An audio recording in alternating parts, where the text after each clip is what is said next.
It's Friday, March 29th, 2013, and let's talk about what happened this week over at xdadevelopers.com.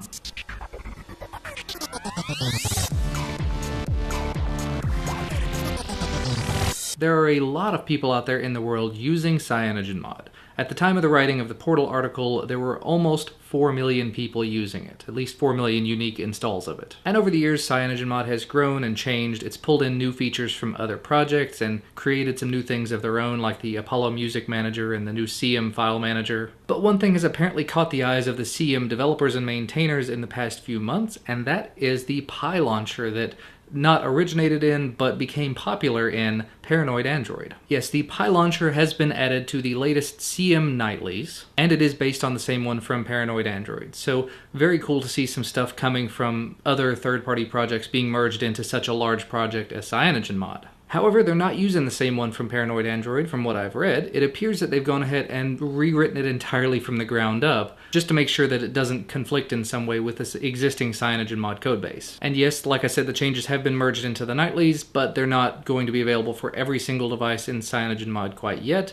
They will be coming over the course of time, I'm sure. Specifically, devices with hardware-enabled buttons will have to enable on-screen controls before you can use the Pi launcher. So devices like the Galaxy Nexus and other ones that have the on-screen keys already, not going to be an issue, but some other ones like I would guess the Galaxy S3, if that's in there somewhere, that one's going to have some change made. More and more, we're seeing hardware buttons being phased out. I mean, a lot of these newer devices are coming with one hardware button and the rest software buttons, or one hardware and then capacitive buttons, but even those are starting to become a little bit more few and far between. One way or another, Pi launcher, very good stuff.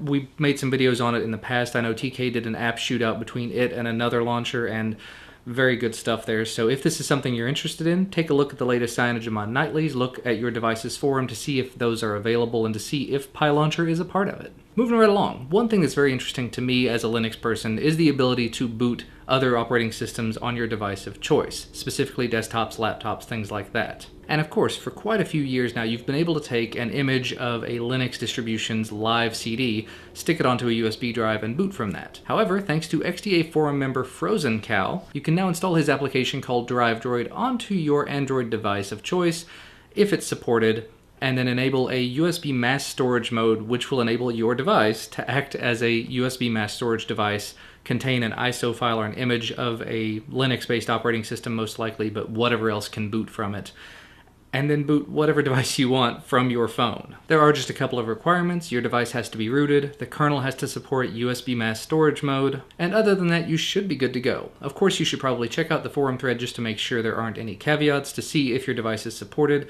They have some stuff listed here on the Google Play application that mentions the Galaxy Nexus specifically, and some tweaks you have to do to make it work appropriately on that. But definitely a very cool and innovative thing to do with your mobile device so you don't have to carry a USB flash drive around with you to use as a bootable Linux distribution. I should also mention there is a free and a paid version available, but the paid version doesn't appear to mention what's actually different, so I'm going to assume that it's a donate version unless somebody in the comments wants to correct me. Definitely feel free. But still, a very cool, very unique and innovative way to use root on your device. And speaking of Linux, since I do love to talk about Linux, most of the time when I'm talking about Linux, I'm talking about Ubuntu because that is a large segment of the Linux user base at this point. And as such, a lot of things are easier to do on Ubuntu because developers sort of target it first in terms of Linux. However, XDA forum member 3NDYMyon218, nope, not gonna get that one right, has created a tutorial for how to set up ADB and how to compile stuff from source on Fedora KDE. Fedora, if you're not familiar with it, is the Red Hat sort of sponsored,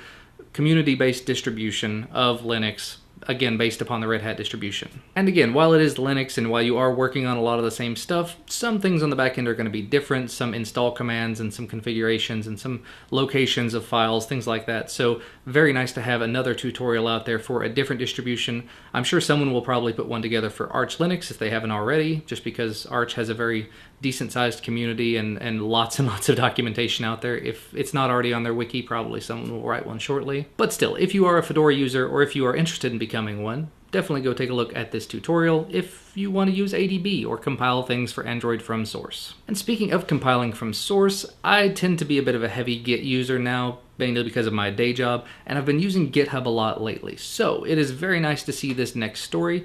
there is a way now to add a link to your GitHub to your XDA profile. Essentially, you just go into the user CP, you edit your profile, you add the link in there, and then the users can see all of your source commits, all of your public-facing source commits. And of course, it is possible that other repositories will be added in the future. GitHub's just a great place to start because it allows free and open source projects to have free hosting, and a lot of developers on XDA are using it, so it seemed like the good logical choice apparently. So if you have a GitHub and you want to share your work, definitely make sure to put a link to it in your user CP on the forum. As always, there were some other videos on XDA Developer TV this week, 3 of them to be specific. The first one was an app shootout from Steve. Now that he's back on Android, he's doing shootouts between different applications across platform. This one specifically was Facebook for Android, iOS, and Windows Phone. After that one, Kevin put up his next video in his Intro to Tasker series, teaching you how to make your phone work for you instead of you having to do the work for your phone. And finally, TK put together another app review for CWidget. This is a weather application, so if you want to know more about the weather and have a widget to do so, you can definitely take a look at this video and get all the information you want.